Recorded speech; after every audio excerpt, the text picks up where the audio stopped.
What's up, online learning students? Hopefully, you're all doing out there at home and where else you're learning. Hopefully, you're going cool places. I don't know. Staying safe. Here is another week of World Geography Online. I'm going to go over the assignments for this week. We have four. We're going to look at our LG17 I can statements, kind of look at what we're going to learn this week. You don't need to do the whole thing right now. I will assign it again at the end of the unit before we take the test. This is just kind of like a roadmap to show you what we're going to do. So as always with each week, you can either click on the link there or you can go to modules and find it there. We are starting a new unit. It's called LG17. It's culture. And our hope for this unit right now is that we are able to kind of identify the major parts of culture. So our goal is students will be able to describe the components of culture and demonstrate how they influence people and places, as well as how they spread. So we're going to look at some important terms. We're going to describe the components of culture, describe and give examples of cultural diffusion, and what language extinction is, why it's happening. Compare the impacts of cultural diffusion on different countries around the world. So those are our big goals. That's what we're going to be looking at. Each assignment is going to be like specifically targeted to those ideas. So that's our first assignment of the week. And as always, you can either click on our homepage and look at the next assignment, or in Canvas, it's all right in order. Click next. The next thing is there's a culture Nearpod, and this one's got some really cool stuff in it. There's a couple videos you definitely need to watch, kind of understand what's going on, but it's got some really good information, so follow along with that.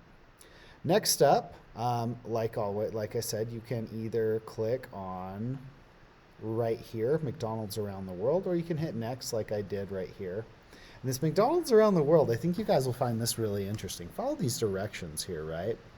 And you are going to find some very interesting different cultural things for what McDonald's is like around the world. You think like you're going to be able to go anywhere in the world and get a double cheeseburger, but it's not. Like in India, very few places eat beef. In China or Japan, seafood in particular areas is going to be more popular, so they're going to have stuff like that. You are going to take a look at McDonald's around the world, and you're going to show me a few different things and how things are different there. And that's kind of just like using food as this like sort of Trojan horse into culture, because like think about it. You go to India, they're going to have a veggie burger instead of a beef burger. Well, why don't they eat beef in India? Well, they're largely Hindu. Okay, so what does that mean? Oh, well, they believe cows are sacred. So why are cows sacred in Hinduism? Well, in the area that cows are sacred, they don't have a lot of trees, so their main fuel was cow poop. So they cook food use that as fuel, dried cow manure, which, if you remember the plains, as like the Utah pioneers walked across the plains, they used buffalo chips. Same thing, because the plains don't have a lot of trees.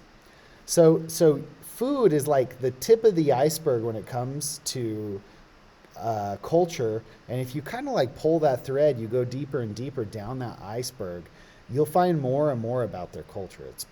I find it very fascinating. I hope you guys too as well. And it's McDonald's. It's fun to look at pictures of food. After the McDonald's around the world, our final assignment for the week is something about cultural diffusion.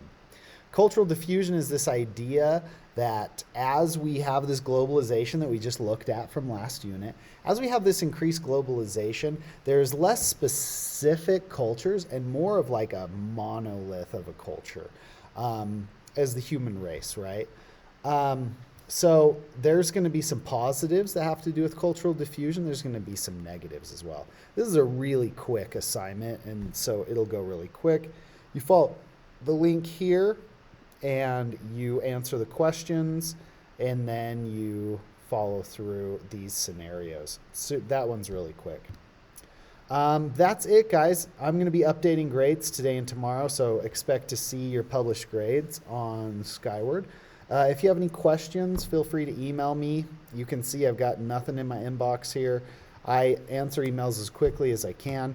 Thanks to those of you that like let me know the quiz wasn't working, that kind of thing.